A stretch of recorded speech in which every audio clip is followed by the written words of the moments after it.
Chapter 4. And 7 women shall take hold of one man in that day, saying, We will eat our own bread and wear our own clothes. Only let us be called by your name. Take away our reproach. In that day the branch of the Lord shall be beautiful and glorious, and the fruit of the land shall be the pride and honor of the survivors of Israel. And he who is left in Zion and remains in Jerusalem will be called holy, everyone who has been recorded for life in Jerusalem, when the Lord shall have washed away the filth of the daughters of Zion, and cleansed the bloodstains of Jerusalem from its midst, by a spirit of judgment, and by a spirit of burning. Then the Lord will create over the whole site of Mount Zion and over her assemblies a cloud by day, and smoke and the shining of a flaming fire by night. For over all the glory there will be a canopy. There will be a booth for shade by day from the heat, and for a refuge and a shelter from the storm and rain. Chapter 5. Let me sing for my beloved, my love song concerning his vineyard. My beloved had a vineyard on a very fertile hill. He dug it and cleared it of stones, and planted it with choice vines. He built a watchtower in the midst of it, and hewed out a wine vat in it. And he looked for it to yield grapes, but it yielded wild grapes. And now, O inhabitants of Jerusalem and men of Judah, judge between me and my vineyard. What more was there to do for my vineyard that I have not done in it? When I looked for it to yield grapes, why did it yield wild grapes? And now I will tell you what I will do to my vineyard. I will remove its hedge, and it shall be devoured. I will break down its wall, and it shall be trampled down. I will make it a waste, it shall not be pruned or hoed, and briars and thorns shall grow up. I will also command the clouds that they rain no rain upon it. For the vineyard of the Lord of hosts is the house of Israel, and the men of Judah are his pleasant planting.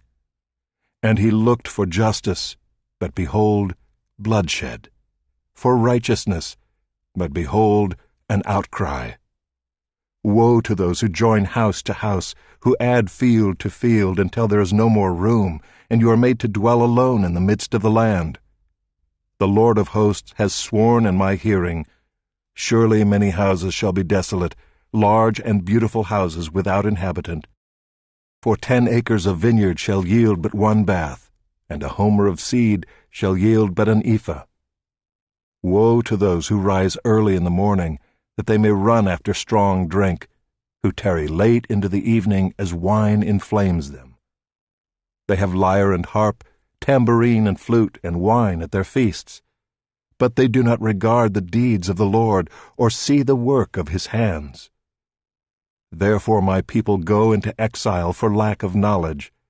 Their honored men go hungry, and their multitude is parched with thirst. Therefore Sheol has enlarged its appetite and opened its mouth beyond measure.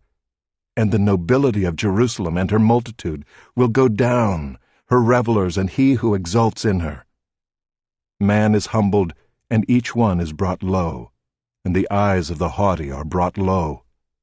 But the Lord of hosts is exalted in justice, and the holy God shows himself holy in righteousness.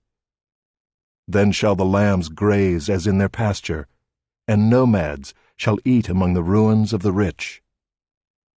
Woe to those who draw iniquity with cords of falsehood, who draw sin as with cart ropes, who say, Let him be quick, let him speed his work that we may see it. Let the counsel of the Holy One of Israel draw near, and let it come that we may know it. Woe to those who call evil good and good evil, who put darkness for light and light for darkness, who put bitter for sweet and sweet for bitter. Woe to those who are wise in their own eyes and shrewd in their own sight. Woe to those who are heroes at drinking wine, and valiant men in mixing strong drink, who acquit the guilty for a bribe and deprive the innocent of his right. Therefore as the tongue of fire devours the stubble, and as dry grass sinks down in the flame, so their root will be as rottenness, and their blossom go up like dust. For they have rejected the law of the Lord of hosts, and have despised the word of the Holy One of Israel. Therefore the anger of the Lord was kindled against his people, and he stretched out his hand against them and struck them, and the mountains quaked, and their corpses were as refuse in the midst of the streets. For all this his anger has not turned away, and his hand is stretched out still. He will raise a signal for nations far away, and whistle for them from the ends of the earth, and behold, quickly, speedily they come. None is weary, none stumbles, none slumbers or sleeps. Not a waistband is loose, not a sandal strap broken. Their arrows are sharp, all their bows bent. Their horses' hooves seem like flint, and their wheels like the whirlwind. Their roaring is like a lion. Like young lions they roar, they growl and seize their prey. They carry it off, and none can rescue. They will growl over it on that day, like the growling of the sea. And if one looks to the land, behold, darkness and distress, and the light is darkened by its clouds.